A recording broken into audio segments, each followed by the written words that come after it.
नमस्कार दोस्तों, मैं डॉक्टर नम्रता श्रीवास्तव, आपकी सेहत की दोस्त। आज आपसे बात करूंगी थायराइड से जुड़ी हुई कुछ समस्याओं के बारे में। दोस्तों, थायराइड ग्लैंड हमारी बॉडी का एक बहुत ही महत्वपूर्ण ग्लैंड होता है।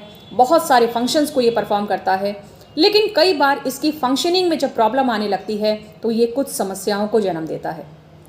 आज इस वीडियो में हम जानेंगे कि आखिर में थायराइड की जो मेन प्रणाली होती है वो क्या होती है, इसकी फंक्शनिंग क्या होती है, कौन कौन से डिजीजेज हो सकते हैं थायराइड की प्रॉब्लम में, और साथ ही साथ अगर थायराइड की प्रॉब्लम आपको हो जाए तो कौन कौन सी विशेष सावधानियां आपको रखनी चाहिए ताकि ये समस्या विकराल रूप धारण ना कर सके। दोस्तों, थायराइड ग्लैंड बेसिकली एक एंडोक्राइन ग्लैंड होता है, बटरफ्लाई शेप्ड होता है। हमारी गर्दन के निचले भाग के ऊपर, ये ट्रैकिया के ऊपर स्थित होता है। बेसिकली ये दो हार्मोन्स को रिलीज करता है, T3 और T4। ये T3 और T4 कलेक्टिवली थायराइड हार्मोन्स कहा जाता है। ये रेगुलेट होते हैं, ये संचालित होते हैं थायराइड स्टिमुलेटिंग हार्मोन के द्वारा। ये TSH रेगुलेट होता है वापस से TRH के द्वारा, जो कि हाइपोथैलेमस के द्वारा सीक्रेट होता है। इन सभी के आपसी समन्वय के कारण ही T3, T4 और TSH का पैनल एक होता है, जो कि हमारी बॉडी में एक संतुलित मात्रा में जब सीक्रेट होता है तो हमारी बॉडी का बैलेंस बना रहता है।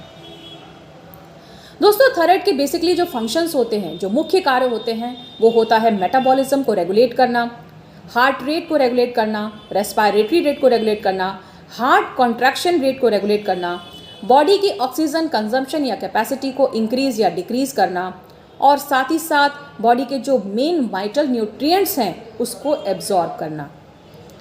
जब T3 और T4 जो मेन थायराइड हार्मोन्स हैं, इनके सिक्रीशन में या तो ये बढ़ोतरी हो जाए या तो ये कम हो जाए तो कुछ डिजीजेस यानी कुछ कंडीशंस अराइज करेंगी।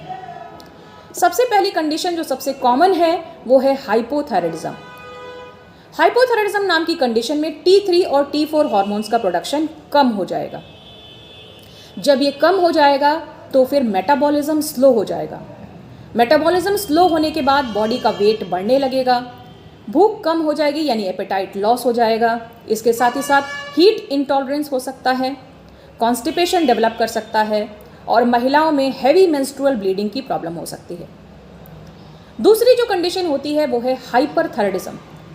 हाइपरथायराइडिज्म के अंदर मेटाबॉलिक रेट बढ़ जाएगा, हार्ट रेट बढ़ जाएगा, रेस्पिरेटरी रेट बढ़ जाएगा। कॉन्सिक्वेंटली यानी कि इसके नतीजतन क्या होगा, इरिटेबिलिटी हो सकती है यानी बहुत ज़्यादा चिड़चिड़ाहट, इंसोम्निया यानी नींद ना आना। इसके साथ साथ हार्ट रेसिंग यानी पैल्पिटेशन की प्रॉब्लम हो सकती है, डायरिया हो सकता है, और बहुत महत्वपूर्ण है वेट लॉस यानी कि वेट गिरने लगेगा। इसके अलावा एक ऑटो इम्यून डिसऑर्डर होता है जिसका नाम होता है हाशिमोटोज थायराइडाइटिस। ये एक ऐसी रेयर कंडीशन होती है जिसमें बॉडी का जो थायराइड ग्लैंड है वो डीजेनरेट होने लगता है अपने ही इम्यून सिस्टम की वजह से। हालांकि आपको डरने की कोई ज़रूरत नहीं है, ये एक रेयर कंडीशन है और बहुत ही कम लोगों के अंदर ये कंडीशन पाई जाती है। दोस्तों, अब आपके लिए जानना बहुत ज़रूरी है कि अगर किसी को थायराइड प्रॉब्लम है तो उसे किन किन बातों का ध्यान रखना चाहिए और किन चीज़ों को फॉलो करके वो थायराइड की प्रॉब्लम ना सिर्फ सही कर सकते हैं, रेगुलेट कर सकते हैं, बल्कि इसे पूरी तरीके से क्योर भी कर सकते हैं। दोस्तों, थायराइड जो ग्लैंड अगर किसी की प्रॉब्लम है हाइपोथायराइडिज्म, तो उसको सबसे पहला चीज़ तो स्ट्रेस से बचना चाहिए।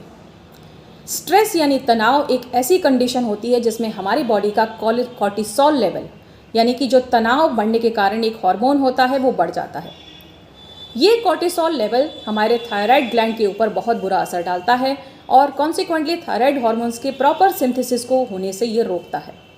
इसलिए बहुत ज़रूरी है कि आप स्ट्रेस से बचें, और डी स्ट्रेस करने के लिए, अपने आप को डी स्ट्रेस करने के लिए जो है आप योगा, मेडिटेशन, एक्सरसाइज और रिक्रिएशनल एक्टिविटीज़ पर ज़रूर ध्यान दीजिए। दूसरी जो महत्वपूर्ण बात यह है कि आपका शुगर हमेशा कंट्रोल रहना चाहिए।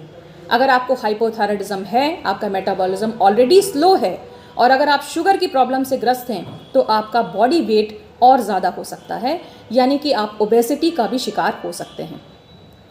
इसके अलावा ये ज़रूरी है कि अगर किसी को थायराइड प्रॉब्लम है तो उसे रेगुलर मॉनिटरिंग करनी चाहिए, यानी उसका प्रॉपर समय समय पर चेकअप करना चाहिए। थायराइड से संबंधित जो दवाइयाँ हैं उन्हें कभी भी आपको चाय या कॉफ़ी के साथ सेवन नहीं करना चाहिए। अगर आप चाय या कॉफ़ी के साथ अपनी थायराइड की दवाइयाँ लेते हैं या कोई भी मेडिसिन ले रहे हैं तो इसका जो एब्जॉर्प्शन है वो हैम्पर करेगा। जब आपकी बॉडी सही तरीके से दवा को एब्जॉर्ब नहीं कर पाएगी तो थायराइड कंट्रोल कैसे होगा। इसलिए ये ज़रूरी है कि थायराइड मेडिकेशन जो जिस भी प्रकार की आप ले रहे हैं वो आप सिर्फ सिंपल पानी के साथ ही लें और बेहतर होगा कि इसे आप खाली पेट लें। दोस्तों ये भी बहुत ज़रूरी है कि जो थायराइड के पेशेंट हैं वो क्रूसीफेरस वेजिटेबल्स जैसे कि पालक, पत्ता गोभी, ब्रोकली, इन सब का ज़्यादा सेवन ना करें। हालांकि ये वेजिटेबल्स बहुत ज़्यादा पौष्टिक हैं, बहुत फ़ायदेमंद हैं, लेकिन ये देखा गया, स्टडीज़ में पाया गया कि जो लोग इन सब्जियों का बहुत ज़्यादा इस्तेमाल करते हैं, ख़ास तौर से कच्चे तौर पे सेवन करते हैं, उनके थायराइड ग्लैंड की जो प्रॉपर फंक्शनिंग है उसके ऊपर बहुत असर पड़ता है। इसलिए अगर आपको इन्हें लेना भी है, आप थायराइड पेशेंट हैं, तो आप इसे थोड़ी मात्रा में लें और कच्चा तो बिल्कुल भी सेवन ना करें। इसके अलावा बहुत ज़रूरी ये है कि आप अगर थायराइड पेशेंट हैं तो आपको सोया प्रोडक्ट्स से बचना चाहिए।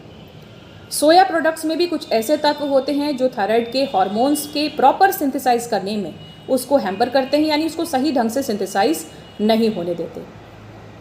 तो ये थी कुछ महत्वपूर्ण चीज़ें जो थायराइड के पेशेंट को ध्यान में रखनी चाहिए, और इसको अगर वो ध्यान में रखते हैं तो उनका थायराइड हमेशा लेवल में रहेगा और वो अपने आप को एनर्जेटिक और फिट महसूस करेंगे।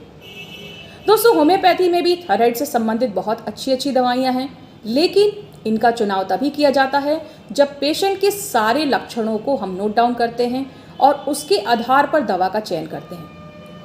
दवा लेने का तरीका भी यही है कि दवा को खाली पेट लिया जाता है और कुछ समय की अवधि तक लेने पर ही इसका असर समझ में आता है।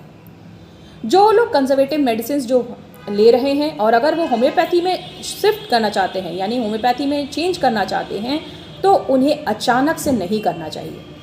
अगर आपको होम्योपैथिक मेडिसिन लेनी है जो थायराइड से संबंधित है तो हमेशा इसे डॉक्टर के परामर्श के अनुसार ही लें और ग्रेजुअली, यानी आपको धीरे धीरे करके इस मेडिसिन के ऊपर शिफ्ट होना चाहिए। अचानक से जो आपकी कन्वेंशनल मेडिसिन है उसको बंद नहीं करना चाहिए, नहीं तो इसके काफ़ी दुष्परिणाम देखने को मिलते हैं। होम्योपैथी में नैट्रेम्यूल, थायराइडिनम, लाइकोपोडियम, कैल्केरिया कार्ब जैसी दवाइयाँ लक्षणों के आधार पर चयन की जाती हैं और कुछ समय के सही सेवन से आप न सिर्फ इस प्रॉब्लम को कंट्रोल कर सकते हैं बल्कि बहुत हद तक ठीक भी कर सकते हैं। उम्मीद करती हूँ कि आज जो मैंने थायराइड से संबंधित आपको जानकारी देने का प्रयास किया है ये आपके लिए काफ़ी फ़ायदेमंद साबित हुई होगी, और अगर आपको अच्छी लगे तो लाइक, शेयर और फॉरवर्ड करना बिल्कुल मत भूलिएगा। अपना बहुत सारा ख्याल रखिएगा। मैं फिर आपसे मिलूँगी। धन्यवाद।